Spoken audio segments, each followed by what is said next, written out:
So, dear audience, thank you very much for those who have been so resilient and who are present here. The number of panelists is, I think, equal to the number of audience almost. So thank you very much. But having said that, I think it's very important session. We will be, in fact, we have looked forward in the other sessions as well, but this session is particularly geared to being a forward-looking one. We have the BIMSTEC summit, the sixth summit coming up. And as we have also mentioned in the earlier sessions, the BIMSTEC charter has been endorsed by the heads of governments at the fifth summit in Sri Lanka. And that also gives it an institutionalized form, which also opens up, as was mentioned, for new membership, for observers. So we are entering into a new, I would say, territory, new terrain in the context of the charter which has been adopted. And we are hoping that the sixth summit will also discuss some of the ways to take BIMSTEC forward in the 21st century. Many of the issues in the context of that we have already discussed in the earlier sessions, both in terms of the global order emerging, in which BIMSTEC will have to operate, and also the dynamics within the BIMSTEC. And we have gone down to the sectoral level as a trade, investment, connectivity, how to make BIMSTEC cooperation engendered, the last session, very insightful session, I think. So in this session, we will particularly focus on the future and in view of the summit which is coming, and also helping the organizers to flesh out some of the key points in going forward. So my request to our 7 eminent panelists will be that each one will have to come up with concrete 3 recommendations. So that will be my demand on my panelists, and I know that each of them may come up with more than 3, but 3 prioritized recommendations, so which will also help our organizers to also formulate the summing up, which will be coming in the next session. So thank you very much.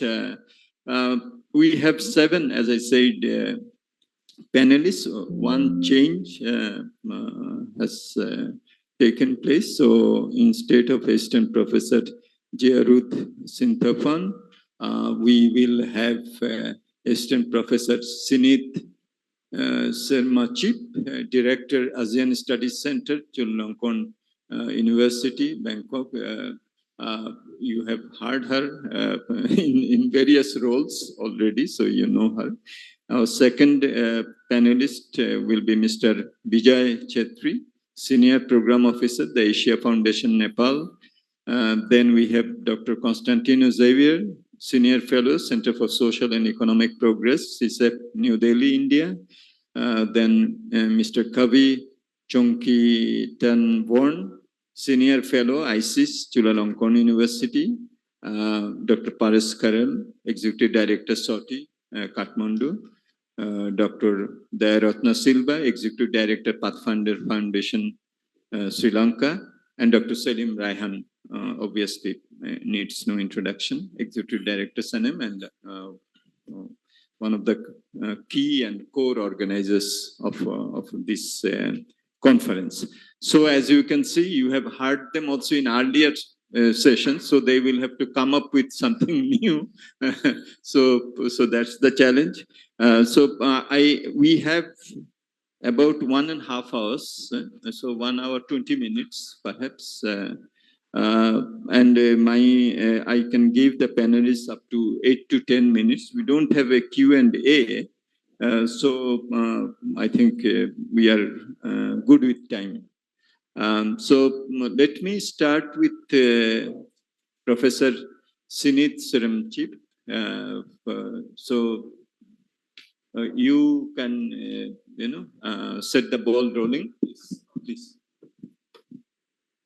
Thank you very much, Professor Raman. We come to the second day. We have been through like 5 sessions, so we gather many information here. I would say that in terms of, as a request by the chair, the concrete recommendation, 3 of them. In my view, I think that the first one for me is going to be like we think about many issues. Integrating 7 countries in terms of economic, social together is kind of like big dimension. How to move forward. One thing that we can do is that prioritize the issues. When one connectivity in terms of trade investment under the BIMSTEC FTA can be a good starting point. If we have a free trade agreement up and running, so when the trade keeps starting, we think about the exporter, we think about consumer. When the business keeps starting, it's not only about the good itself, but it needs infrastructure. It needs a financial transaction that connect together.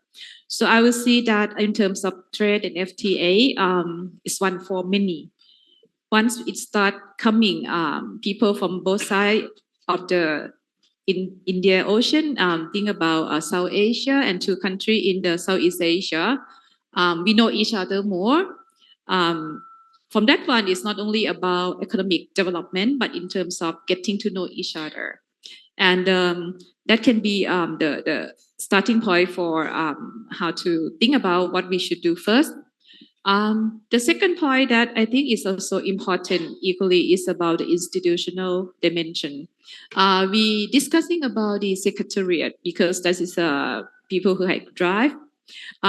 In front of the scene and also behind the scene is a key driver here. So that one we can also think about how to support, and many people talk about the development so far. They do a very good job already, but how to move forward into the future. Experience from some framework or some integration group that already move forward. For example, like ASEAN can be one example, or we can look at each other. That can be the second point that I think is kind of like important here. The third point that it can be a recommendation here is to think about the stakeholder. What I mean here is not only about the policy maker, it's not only about the business or private sector, but think about people to people as well. One issue that I have heard since we talked about BIMSTEC yesterday is also about the awareness. I would say it's not only for BIMSTEC, but for ASEAN as well. Before 2015, ASEAN is kind of like the big issues for the people around here. But after that, it's kind of like slowed down a little bit. So we think about how to make people know about this framework. Once they realize about the significance of the agreement, they can think about what are the role, what are the benefits that they can get from this, and also for sure their contribution into this kind of movement into the future. So I think understanding awareness is also there, and once they know it, it can be like how to push forward into all level. That's I think one quote we talk about is we have to think beyond state to state. So this is one thing that at all level we can move forward together. So that's gonna be 3 of my recommendations. Thank you very much.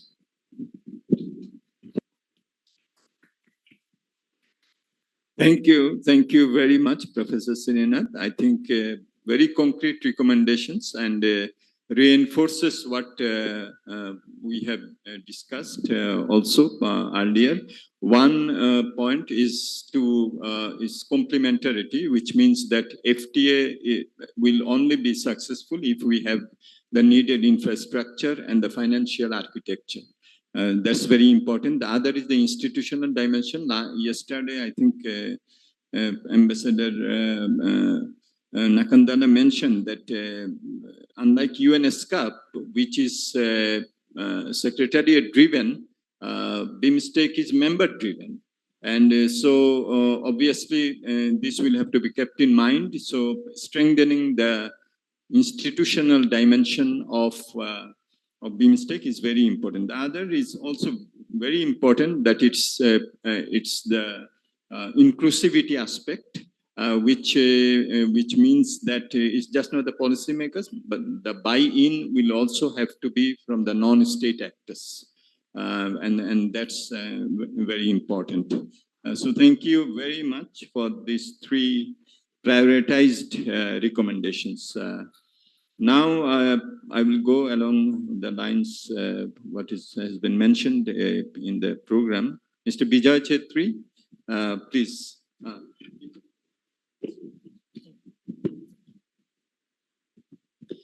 Thank you, Professor Rahman.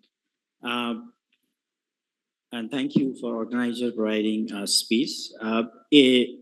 I would like to reflect upon this opportunity, take opportunity to reflect upon what we have discussed and what I learned in 1.5 day from the eminent panelists and also the lot of from also the guests.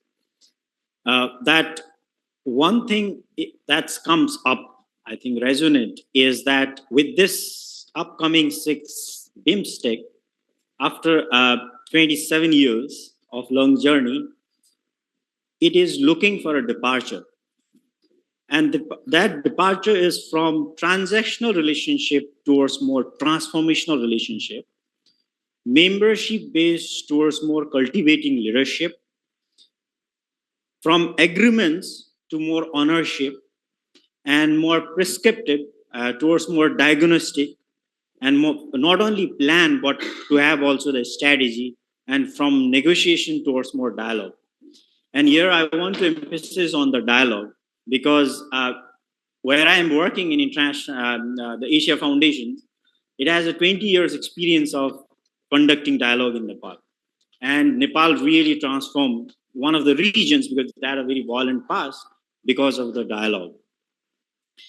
We call it like 5P approach in dialogue.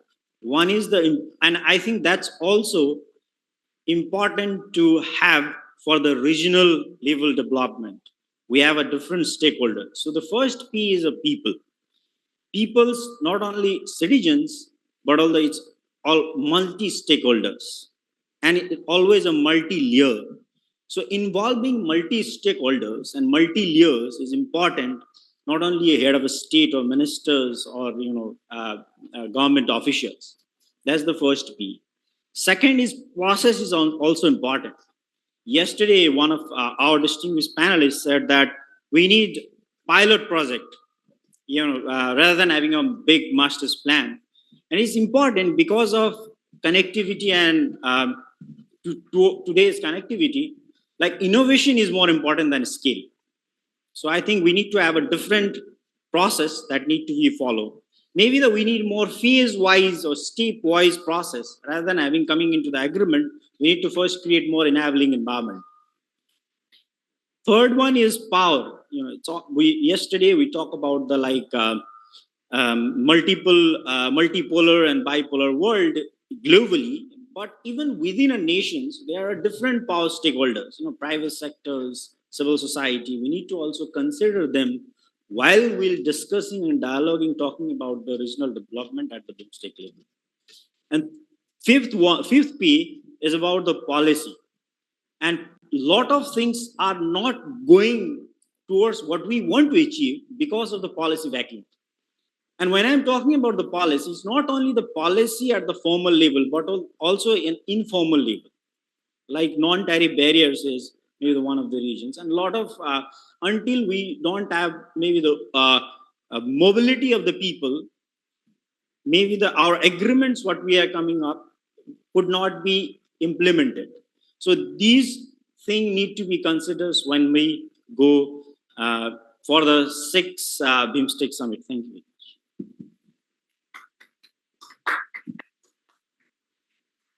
Thank you very much. Very concrete recommendations.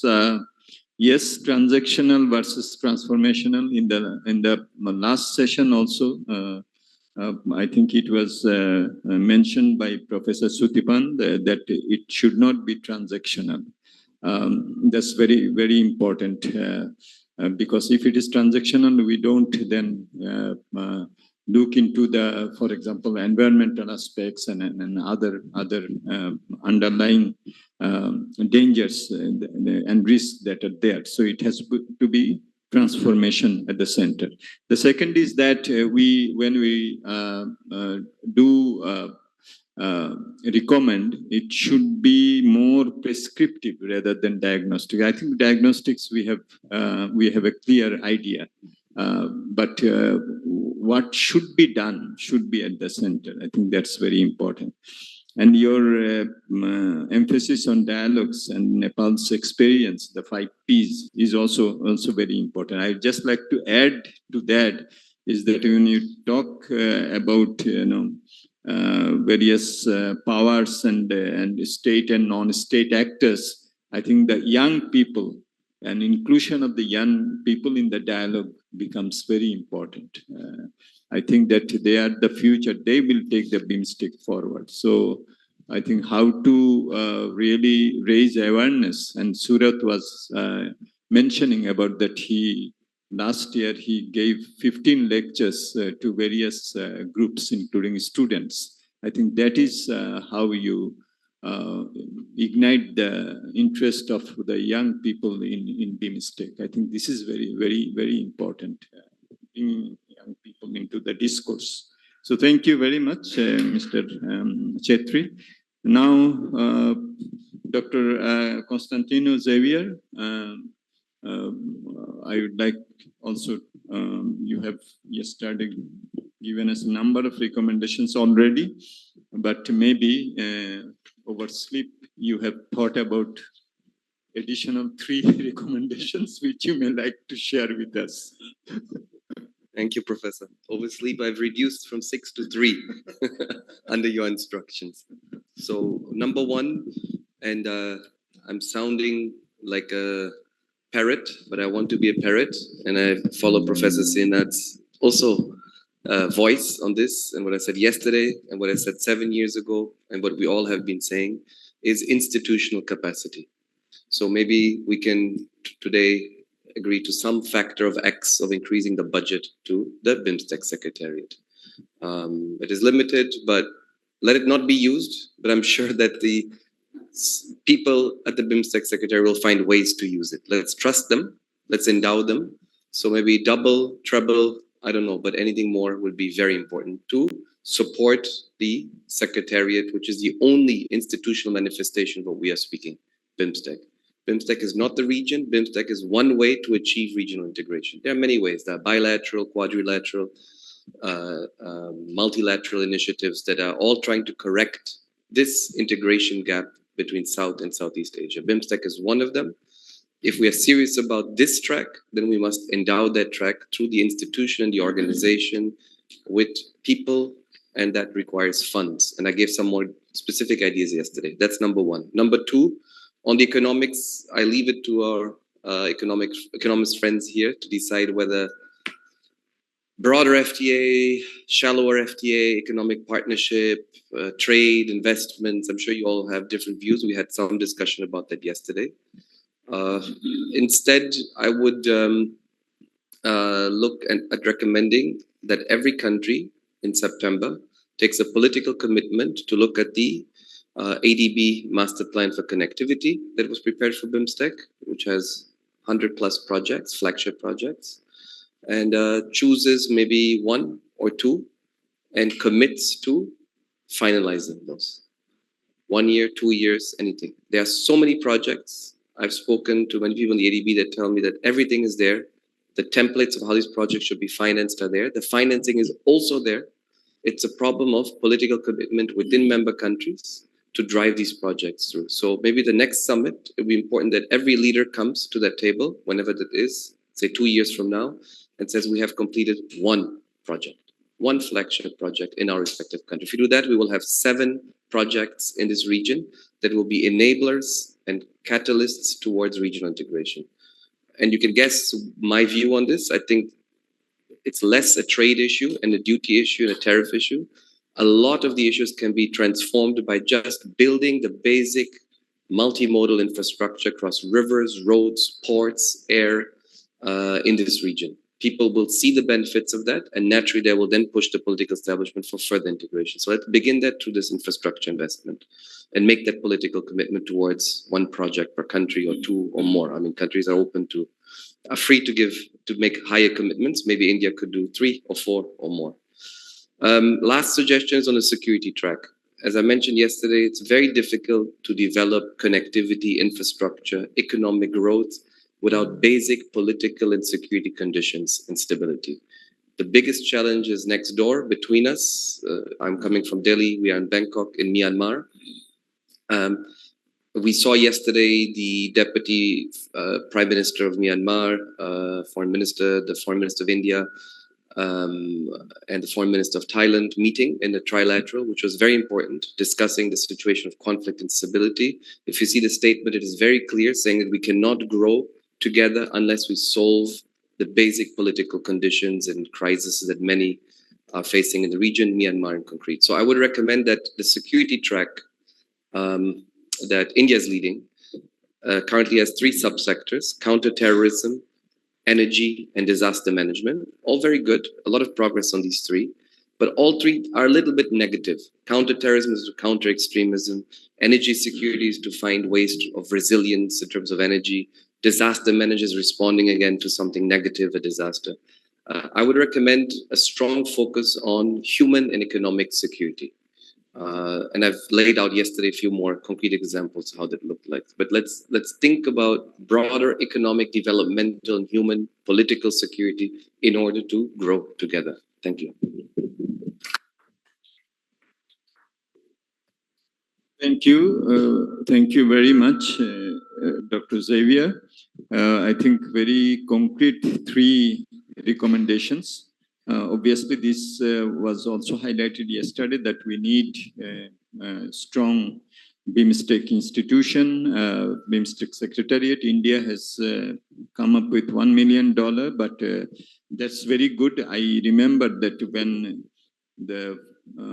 Dr. Sumit Nakandala was the Secretary General, how difficult it was to operate.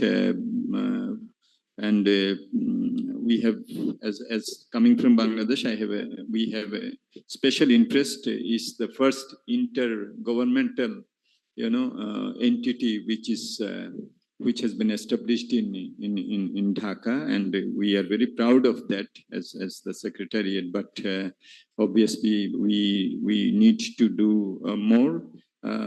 We understand that there will be a lot of there will be some changes with regard to the Secretariat office and its facilities, etc., which would be good. So yes, and also human resources within the Secretariat is also very, very important, just not the infrastructure. Thank you. And you are very right. It's just not the FTA, because if we do the FTA, and we have seen many examples, just FTA doesn't deliver the goods. It will have to be complemented by other things. And you are very right that the master plan on multimodal connectivity, which has been designed in BIMSTEC, is so important. I was mentioning yesterday that will help us with the triangulation of trade connectivity, investment connectivity, and transport connectivity. And that's how you translate your comparative advantages into competitive advantage. And that's what is needed. So thank you, Dr. Xavier, for pointing this out. And with regard to political stability, very important. You see, all of our countries are geographically connected. So more or less, for example, if there is something, instability, if there is instability in Sri Lanka, it will affect India. If there is something in Bangladesh, it will have important implications for our relationship with India. Bangladesh is now having an issue with regard to the Rohingya refugees with Myanmar. If there is instability in Myanmar, it will affect Thailand. So I think that this stability within the BIMSTEC is so important, because we have seen why SARC has not taken off. So that example is always in front of us. So we want within BIMSTEC that there is no stumbling block, which really then works against BIMSTEC-wide cooperation and integration. So this is very important. When it is there, we sometimes don't, note it. But when it is not there, then all concentration is there because things don't work as we have seen in SARC. Thank you very much, Dr. Xavier, as always. So we now have Mr. Kavi Chonkita Vorn, Senior Fellow, ISIS. Yes, please. Well, thank you very much, Professor Raman. I have to admit, I am a real ISIS, the real one here. So we haven't changed the name yet. But actually, I am a journalist. I moonlight as a half-baked academic. So I have three recommendations, as you suggest. I think in any endeavor to promote any work cooperation among regional organizations such as this, you need a champion. We lack the champion that will drive BIMSTEC. It could be any country among us, India, Bangladesh, Sri Lanka, Thailand, you name it. But we need one. I think Ambassador Pisan will learn that without champion, it goes nowhere. India has been prominent in ASEAN because Singapore is the champion. That is why it has left Bangladesh as still sectorial dialogue partner because nobody came out, stood out and speak for Pakistan. That's one issue. We need a champion. In this case, you need joint champions. You need maybe 1, 2, or 3. Extremely important because without champion, you go nowhere. I'm very happy because India, under the third term of Modi, has been very, very, very, very enthusiastic in want to push BIMSTEC ahead. And he already commits to attend this coming summit in September. Actually, all BIMSTEC leaders have pledged to join the summit in Bangkok. And today, people are wondering why you have retreat in New Delhi, because New Delhi was so enthusiastic to have the retreat, because last year you have retreat already. India was so excited. Why BIMSTEC did not have such a retreat ahead of time? This is something you learn from ASEAN. Bangkok hosts one, and then India said, okay, why don't we do it again in New York in September? That is not enough. India said that we do it again on 11th of July. And actually, if you are the chair, if you host the summit, it should be held in Thailand. But this time nobody asked. It is in India. Because in India, I think, in a way, want to push several. There will be several initiatives from India, good one. I think particularly those hardware things that the other previous panelists have mapped out. So for me, number one, the most important is the kind of software. You need champion that will push the BIMSTEC concept, make it household words. That's number one. Number two, you need common narratives. If you check social media, how many people write about BIMSTEC? Very few. And I think you need common narrative about BIMSTEC that derive from indigenous views of regional cooperation. BIMSTEC is the real Indo-Pacific nation. And don't get confused by other interpretation. You have South Asia and mainland Southeast Asia. That, I think, in the future will include maritimes. So we must have common narrative. And we cannot, single country cannot do it alone. You need a whole host of media, officers, whatever institution that come together and promote this common narrative, especially with this kind of geopolitical competition and various communications strategy and technique. I don't want to talk about the problem we face with disinformation, misinformation, malinformations about anything. We are still very lucky because nobody talk ill of BIMSTEC, because a lot of people thought that we are talking about BIMSTECs. So, you know, that's the issue here. You either nobody knows about it and nobody cares. That is the, maybe you can say it's a positive type. Otherwise, if you are too well known, people will try to demonize you. And I think within BIMSTEC, you need to focus. People talk about the rise of China. For me, the rise of Bangladesh, the rise of India, and of course other we will take a longer time, is very crucial for futures of BIMSTEC. I think we must look inward for ourselves. I think, again, I want to stress, we must need common narrative of Indo-Pacific, and we are the real one. Number 3, it's equally important that we mainstreaming whatever we have. We can start off very simple. I think one of the most important, because we lack common narrative, we should have a caucus. Maybe we are identifying, for example, certain person from member countries and make them into a caucus, institutions or individuals that will be updated of latest information, progress of BIMSTEC, so that they know they can write about it, analyze it, and provide this kind of continuities and progress, not only for themselves, for the members, but for the public at large.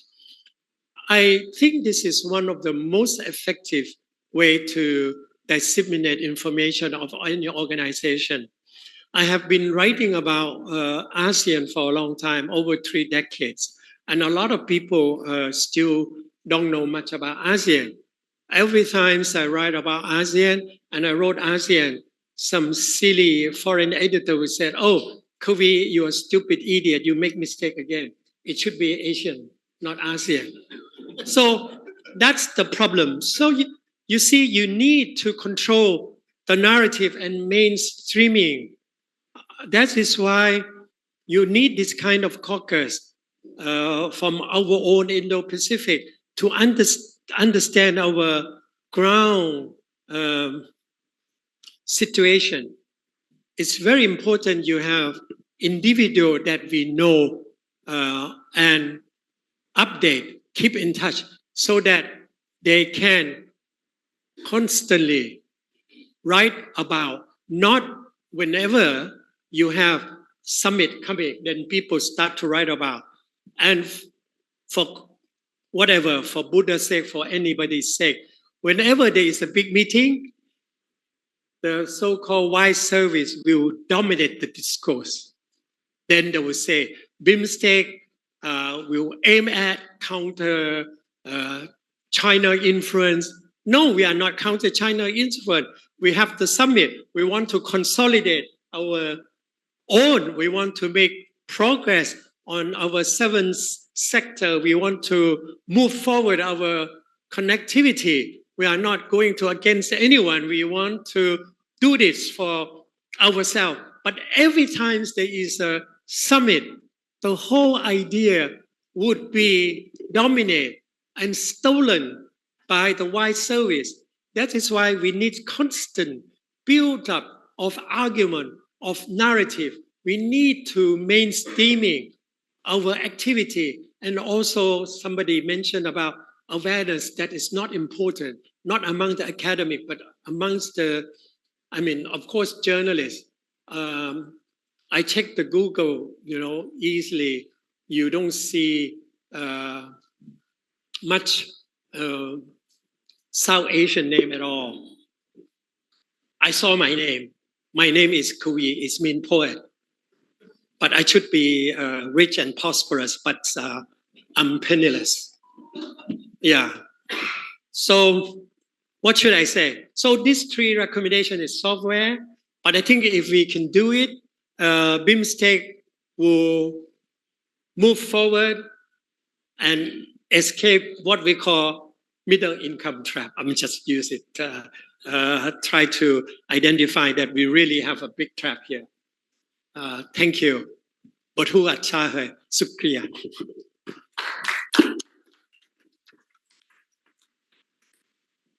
Thank you so much. Although you belong to ISIS, you have spoken like a poet, like a Kavi. So, Mr. Kavi, thank you so much. So, all the 3 points are very well taken. We do need a champion, and in all regional groupings, there is need for someone who takes the lead. And others are there, not that they just follow, but they are first amongst the equals, talking positively. So India, yes, of course, and Mr. Modi is showing a lot of interest. Indeed, when our Prime Minister went to India just 2 weeks, a few weeks back, Mr. Modi urged our Prime Minister also to attend the summit. He was so enthusiastic about it. Our Prime Minister would have attended in any way, I think, but I was really pleasantly surprised that he made it a point that we will see in Bangkok next. So that's very, very important, the role of the champion. Common narrative, Indo-Pacific narrative, we will have to craft that narrative. It is our responsibility, and that also comes with your third point also. Obviously, the international media, they will have their own priorities during the summit. There will be a lot of talk, and they will try to build up their own narrative. Maybe that is a counter narrative. BIMSTEC is counter to China, counter to something, or within BIMSTEC, the correlation of forces. They will have their own narrative, obviously. But it is our responsibility. And I think this conference is also part of building that narrative. And that's why it is so important. So thank you very much, Mr. Kovi. Now we have our friend from Sorti, Kathmandu, Nepal, Dr. Paras Kharan. Paras has also shared his views as a panelist, but now 3 concrete recommendations which we can take forward. Paras. Thank you. So based on some of the points that I had raised yesterday in a session on trade and connectivity, and based on my conclusions and inferences I have drawn from what others have stated over the last 1.5 days, I have a number of suggestions and some open questions also towards the end. So on trade front, I think expediting the agreement on BIMSTEC free trade area, taking into account the special needs of least developed countries and their post-graduation needs will be important. And urging development partners to contribute to national level trade adjustment funds after setting them up to help sectors and actors adjust to the shocks from trade liberalization. Projects to strengthen supply side will be crucial for a BIMSTEC FTA to deliver mutual benefits. And an earnest effort towards easing the barriers posed by non-tariff measures has a potential for BIMSTEC FTA to add value to existing trade agreements. Setting up a regional database on non-tariff measures and regularly updating it could be a first step towards tackling the trade restrictive effects of NTMs. In this regard, one can build on the incipient efforts in this area that have taken place under SARC and SASEC, and the more mature initiative that has taken place under ASEAN.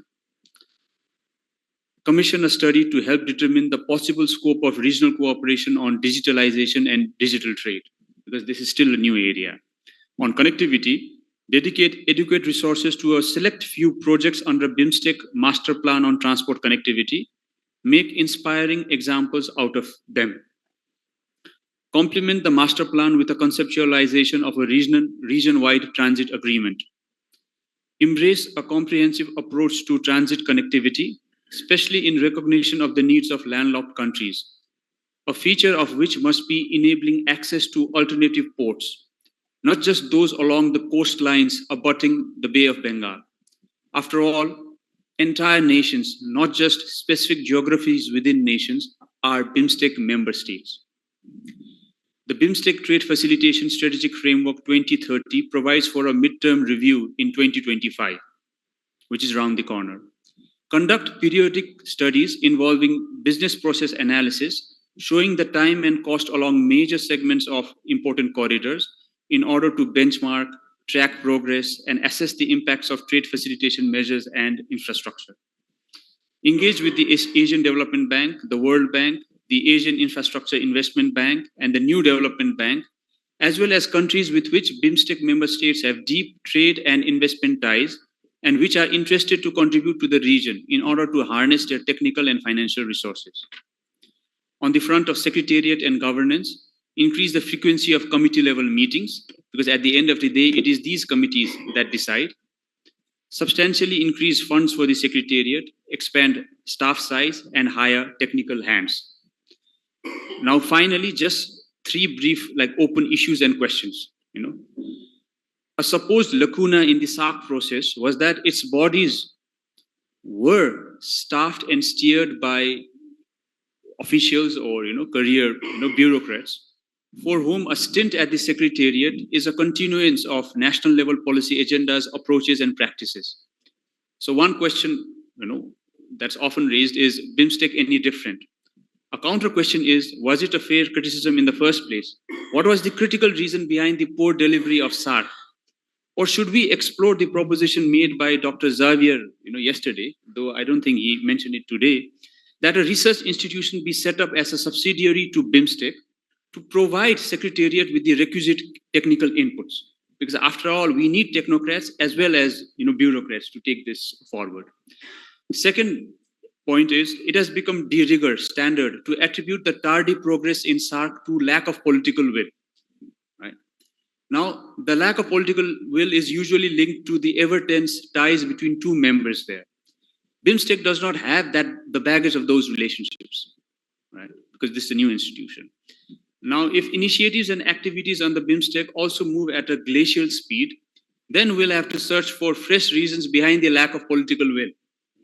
What is it? Going forward. And third point, the master plan for transport connectivity says it is critical, I quote, it is critical to differentiate between BIMSTEC and other regional initiatives to demonstrate BIMSTEC's unique position in the regional cooperation environment. End of quote. It is presented as a link between South Asia and Southeast Asia, and connectivity via land routes is a critical component of that link. Without Myanmar fully on board and its cooperation, land connectivity between South Asia and Southeast Asia is not possible. It's a pipe dream, right? It's not. So priority must be accorded by BIMSTEC governments to engaging with Myanmar constructively, because it is key to the land connectivity dream. Thank you.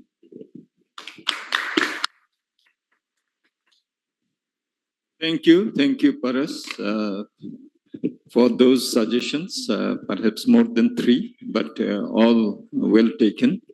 I think you have mentioned about how the FTA can be made more meaningful, and national level trade adjustment funds supported by partner countries is very important. This is a point that you also mentioned yesterday, which I think we should think about, because many of these FTAs remain less than what they should be because of the concerns of the implications of trade liberalization under an FTA. So what happens is that the FTAs end up with long list of sensitive items which are outside of the trade liberalization plan. And then it undermines the very objective of the FTAs if you have long list of sensitive, sensitive items. So if we really want to have a real FTA, then if there are, because there are revenue concerns, obviously. If you have a BIMSTEC-wide actual free trade agreement, Bangladesh's concern will be that we import about $14 billion from India. Even if you take 10% customs duties, we are talking about $1.4 billion of loss of customs duties. So how can a country like Bangladesh sustain that type of loss of customs? Maybe down the line, because of the FTA, there will be positive implications and more earnings down the line. But we are talking about today. If there is an FTA today, then obviously there will be loss of customs duties. So how do you really then adjust your economy, your industries with that? And that's why whenever there is FTA discussion, there are strong lobbies of obviously concerned stakeholders, but also governments, National Board of Revenue, for example, we have seen in Bangladesh. The negotiators talk of one thing, but the NBR comes and said that no, we cannot sustain. There will be loss of customs duties, huge. So how can you do that?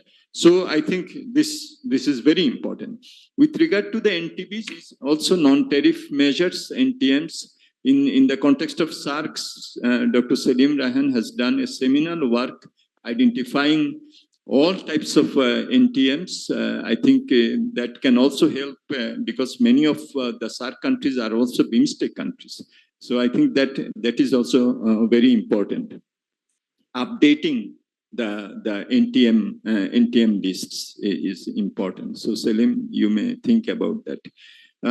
Digitalization, yes, digital economy is becoming very important. Yesterday we said that when we talk about liberalization of goods, you cannot really separate goods and services because competitiveness of trade in goods is very much dependent on services. Financial services, if you don't have a good financial service, you cannot be competitive in the goods trade also. And many of the service trade is embedded in goods trade. So this is very, very important that you have mentioned about IT-enabled services. And I also was thinking in the last session that we had on gender and trade, that many of the services like the freelancing, many women are also involved in this type of services. So I think IT-enabled services, digital trade is very important, very well taken. And also you mentioned about the multimodal connectivity, and coming from Nepal, and also we have friends from Bhutan. Obviously, landlocked countries do have a lot of concern with regard to having access to the maritime, routes. And that's why in our subcontinent that India has agreed to allow Nepal, Bhutan to cross its territory and use the ports of Bangladesh, Chattogram port, Mongla port, and we are also building Paira port and the Matarbari deep sea port. So all these will be very important in the context of trade from position of strength by landlocked countries like Bhutan and Nepal. And also India has an interest to have transit through Bangladesh. So it can be win-win. Thank you very much. Frequency of meeting, it was also mentioned yesterday. I think it is very well taken. So a number of very important points. And you are very right. If there is a stumbling block, then obviously, the cause of integration is undermined. We cannot, if we want to have multimodal connectivity within BIMSTEC and implement the BIMSTEC master plan of multimodal transport connectivity, we have to have Myanmar on our side, obviously. And for example, the Kaladan trilateral highway, where Bangladesh is also interested to be included, and it has expressed its interest. So all this can only be implemented if we have also Myanmar on board. And I think future trade within BIMSTEC will be mostly driven by land route trade. And there, the customs stations and the points that at our gender session was mentioned, what are the facilities that women entrepreneurs have at the land customs stations. That makes a lot of difference. I was doing a research some years back, and I saw that women exporters who were exporting, and then they exported 1 year, and then next year they were not exporting. And I found out very trivial, and as a man, I didn't really realize it was as was mentioned by our ex-member of parliament and leading entrepreneur Selima Ahmed, that it was the lack of toilet facilities at the land customs. Simple as that. So they wanted to export on, and the harassment, etc., and next year they didn't export.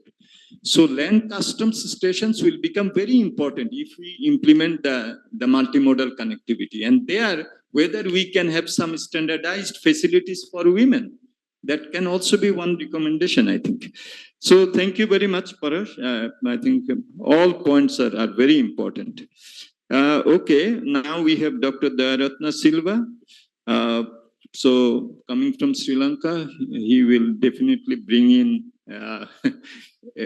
his own perspective, somewhat detached from the mainland BIMSTEC countries, but very much within our heart. Yes, yes. Please. Thank you, Chair.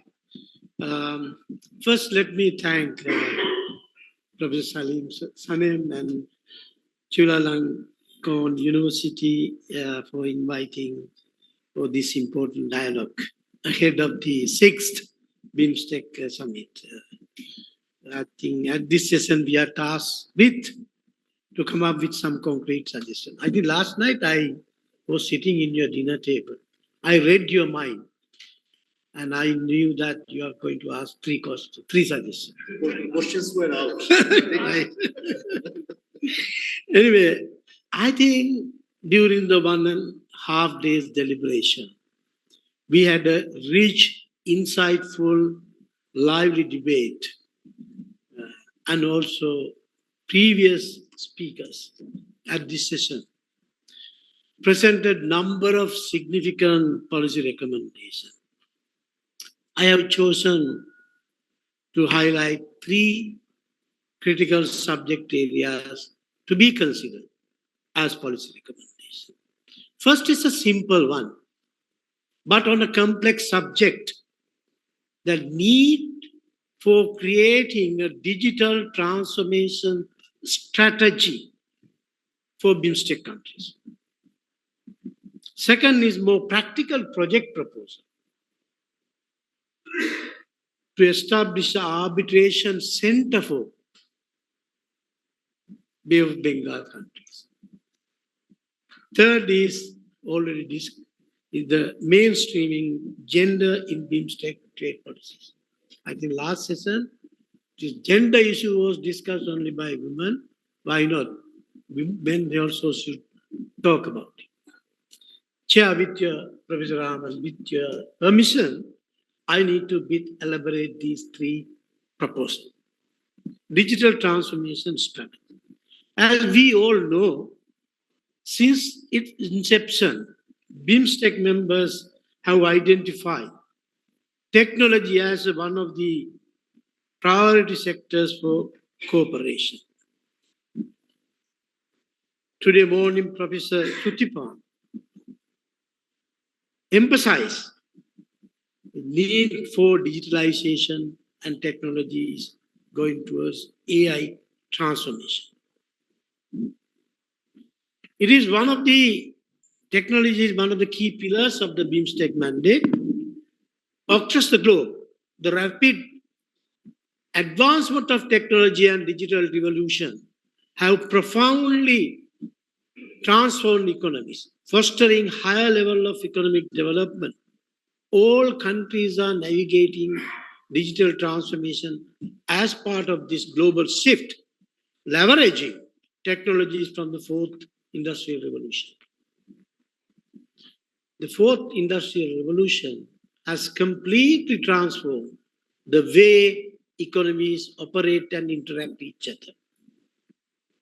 The global economies experience this massive accelerated digital transformation, creating new business model, fundamental different way of conducting business.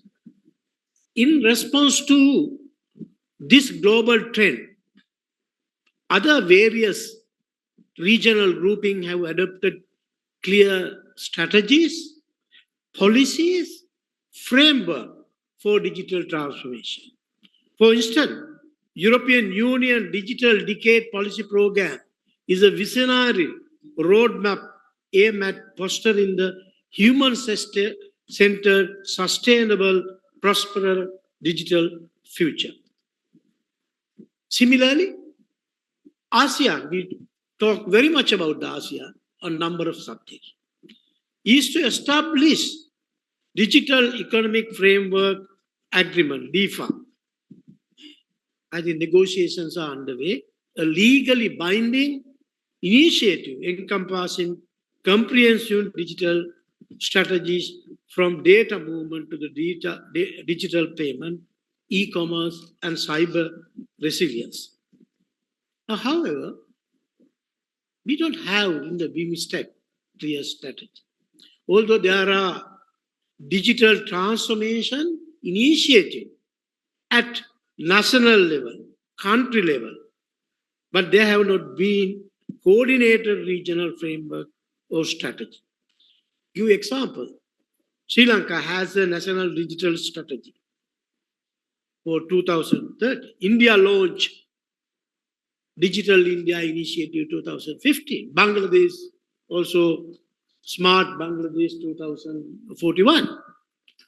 To fully harness this benefit digital transformation, BIMSTEC countries must develop a collaborative framework or policy framework. BIMSTEC nation need to recognize importance of digital integration to achieve other form of regional integration. Within BIMSTEC, there are certain initiatives. BIMSTEC Technology and Innovation Agenda has been there. BIMSTEC Expert Group on Technology has been established. MOU on establishment of the BIMSTEC Technology Transfer Facility has been signed, already signed, 2022. Members have agreed to this facility to be established in Colombo.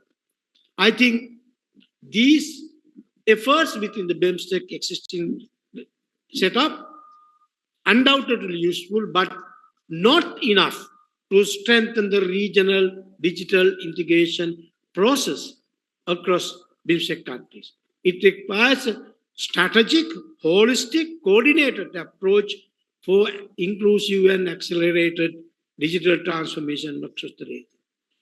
So how do we do that? That's the question. The regional initiative of the European Union, ASEAN Digital Economic Framework, which is an ongoing discussion, are worthy template to emulate in developing such a framework. I'm not a scientist, not an engineer, but I'm a trade economist. But it is not a rocket science. But we need to recognize the rapid pace of innovation and the digital economy, BIMSTEC.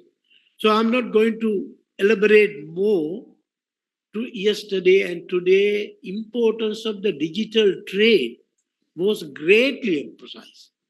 these benefits have been well documented and well discussed. I mean, just briefly, globally, digital trade is expanding. UNCTAD report 2018, it is estimated digital trade account for 25% of the GDP. So there is a vast potential for BIMSTEC to expand digital trade. For this purpose, leaders of the next BIMSTEC summit should endorse the development of a cohesive digital framework, agreement, or strategy. You can name it as you like. To strengthen regional cooperation, harmonize policies and regulatory framework to facilitate cross-border digital interaction. With this clear mandate, commencement of the negotiation could be done under the working group of technology. This journey of digital transformation should not be a sprint, but a marathon, working collectively, collaboratively, navigated by all countries, sharing knowledge and to address the skill gap. So that's my elaboration. Then the second proposal is, Chair, if I may, I have time. It's a simple project proposal. It's an arbitration center for the Bay of Bengal. Now we talk about BIMSTEC ahead. We hope there will be expansion. Then the BIMSTEC countries, if succeed in this example, there will inevitably an increasing number of disputes between the traders, importers and exporters, states, private investors, as the number of entrepreneurs and the economies in the region start showing a positive growth.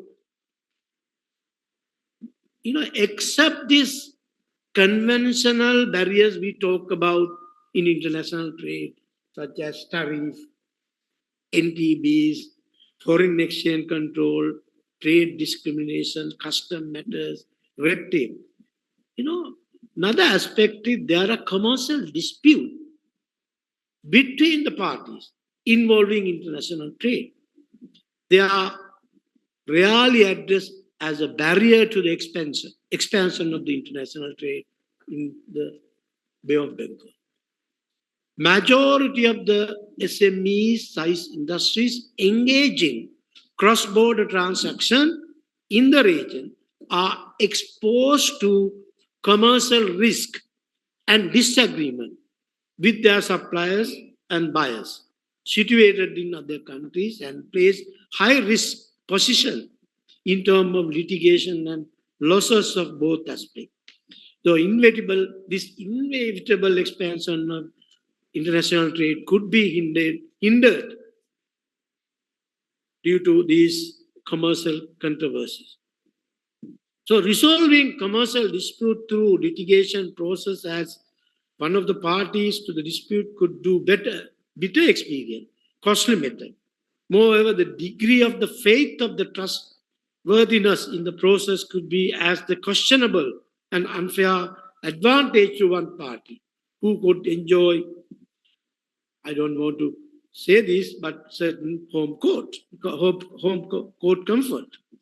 So it is argued they tend to favor their own national, has to all animosity break down of the good business relationship. Cases are heard in the courts prolonged period and aired public, which result in additional friction between the parties. So when dispute arise, chief concern is speedy, economic, and the fair settlement disagreement, so that they may continue their business relation with each other with harmony and good willing prevailing both sides. So therefore, BOB is no exception. Yes. Thank you. My last 2 points. And we need to have a dispute settlement mechanism. Now, third one, already discussed, mainstreaming gender in trade policies. I think this is an essential yet overlooked, as we heard. I don't need to elaborate. So the Bay of Bengal initiative, the multilateral, BIMSTEC, despite the progress in other sectors, gender policy remain on the periphery of our regional trade discussion. We must address this gap. Thank you. Thank you, Dr. Silva. I think all the 3 points are very well taken. You have emphasized the importance of technology and digital trade in the context of the fourth industrial revolution. I think technology is just not a pillar, it's a foundation. And if we want to aspire to have economically developed, socially inclusive, and environmentally sustainable BIMSTEC, then obviously technology will have to be at the center of all these. So thank you very much. And you have highlighted how we can emulate ASEAN and EU templates. That's also very well taken. And Colombo being the center of this technology cooperation, obviously Sri Lanka will play an important part. Arbitration center, very important. Dispute settlement mechanism is so important because sometimes we see that the FTAs or even comprehensive economic partnerships don't work because there is no functioning dispute settlement mechanism. And because in the WTO, the DSB is now almost dead and buried, the dispute settlement mechanism of the WTO, I think that a regional dispute settlement mechanism would be very helpful.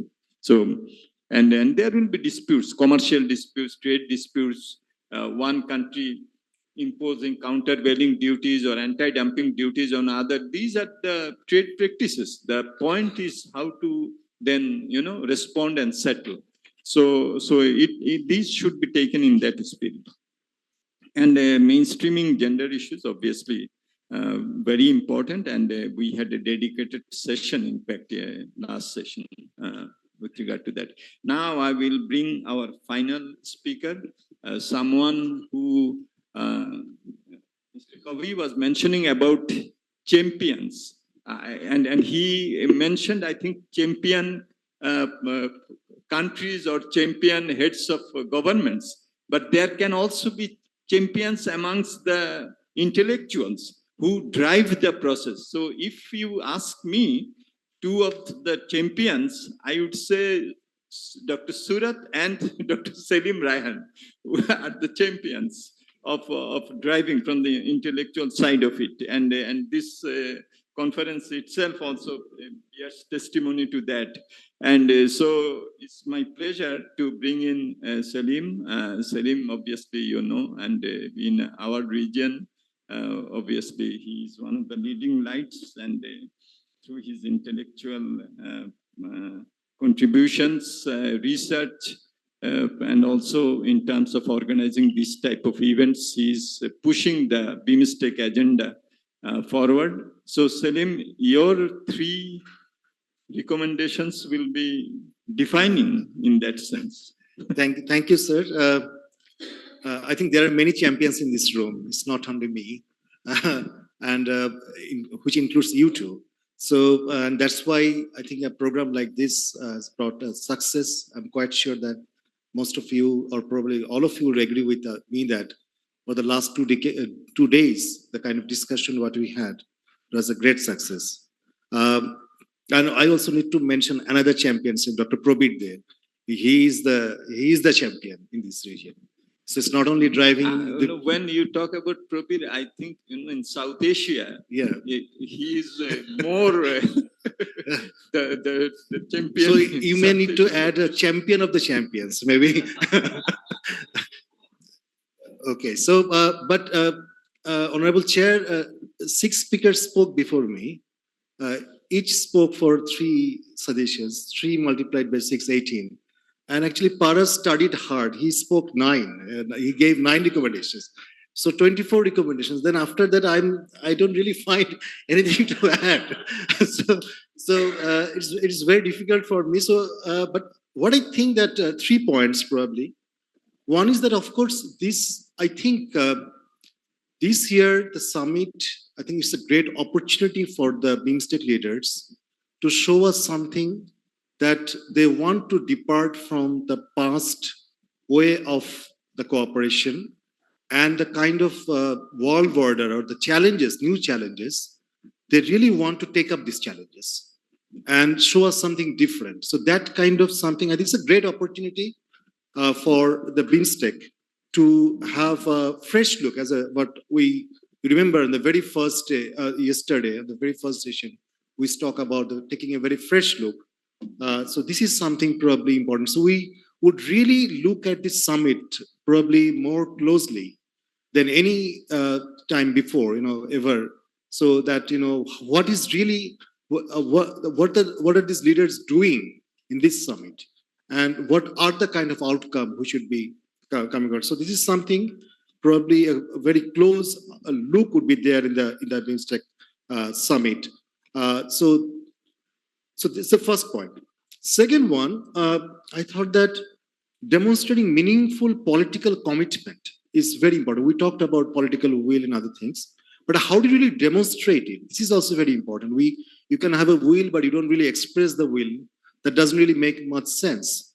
So, and then there is also, we know that there is a varying degree of political commitment among BIMSTEC country members, which is quite natural, depending on the country context and various other reasons.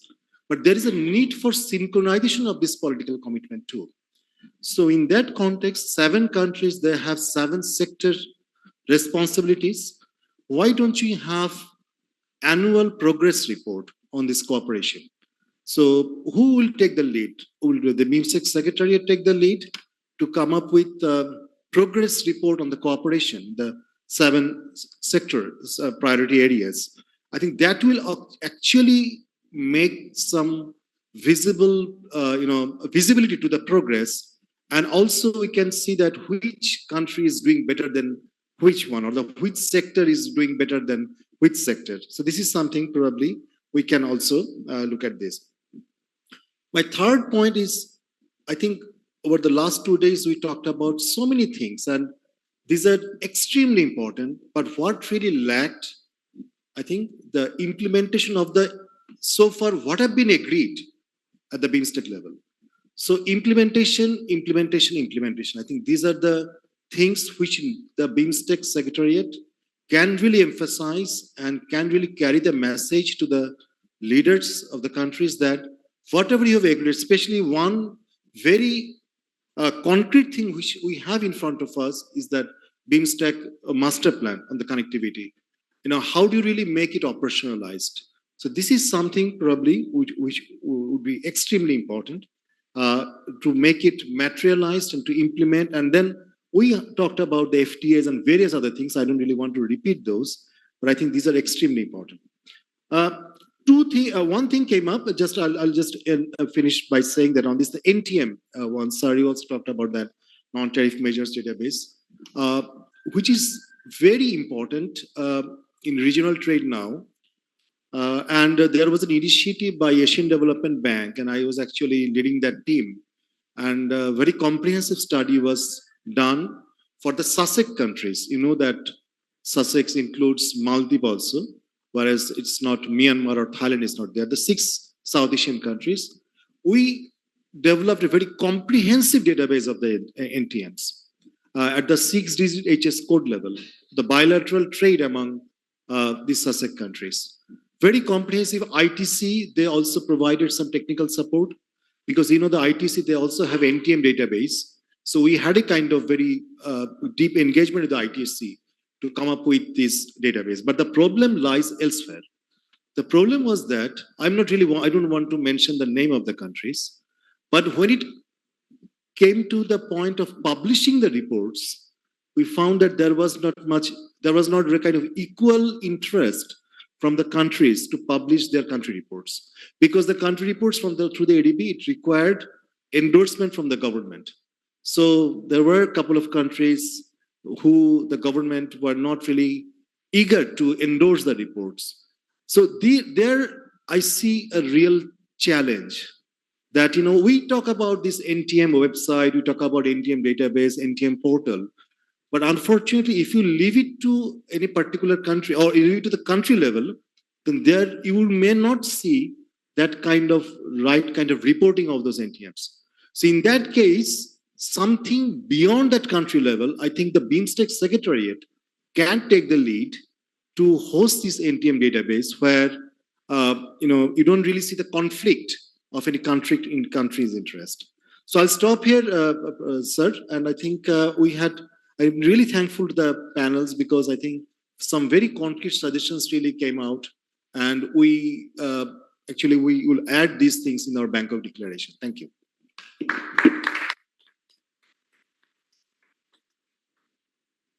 Thank you, Salim.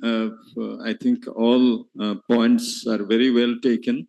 The need, in view of the upcoming summit, to take a fresh look, a departure from the past, is so important, and this is an opportunity. We do see that this upcoming summit, the sixth summit, will be a good, maybe the start of a good beginning, in fact.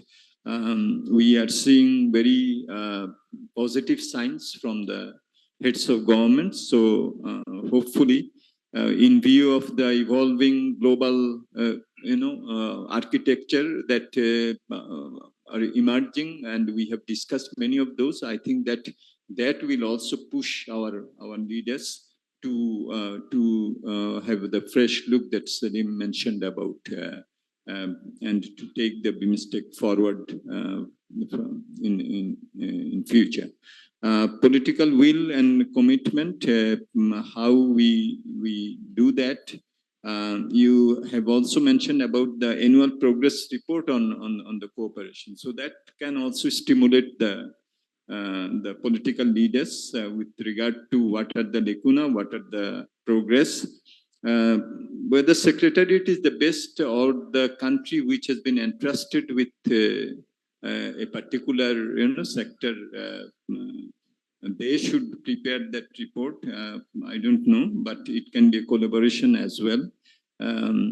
And the implementation of what have been agreed, master plan you have mentioned, how it can be materialized, very important. I think the plan is there, but and we have discussed some of the issues, ADB's interest and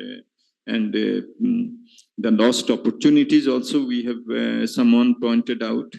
And with regard to the NTMs, as we look, the tariff barriers are coming down on our own as part of our own policies of trade liberalization. It is the non-tariff barriers, the non-tariff measures, which are the stumbling blocks, and it comes in so many ways. And I think Salim is very right that unfortunately we couldn't publish it, but Salim kindly shared the report with me, and it's really a treasure trove. And I think he's right that BIMSTEC Secretariat can take it up, because these issues will be there when we go for FTA or go for comprehensive economic partnership within BIMSTEC, when we go for implementing the motor vehicle multimodal connectivity agreement within BIMSTEC, there will be various issues with regard to the NTMs which are there. They are in so many diverse forms, and that's why the reluctance on the part of the governments also to not to publish it, at least on the part of some governments. But we will have to tackle this. So because transport, corridors are transport corridors. But if you want to elevate them into economic corridors, that's where the challenges will become. And to elevate them into economic corridors, you'll have to have, vehicles passing, people passing, and there those NTMs will appear. So I think very, very important. We are approaching the finishing line as well. I was shown that 5 minutes remaining. That was 3 minutes back. So I will not summarize, but you have heard what our distinguished panelists have shared with us. I think all points are very well taken, and they covered a lot of areas. Perhaps we will need to prioritize also and sequencing, phasing, is very important in terms of implementation. So that is at the end of the day a political decision, but we will come up with our own recommendations, and from that perspective, this session has been so rewarding.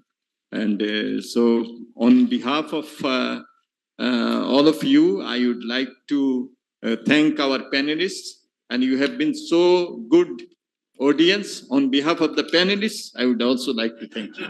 Thank you.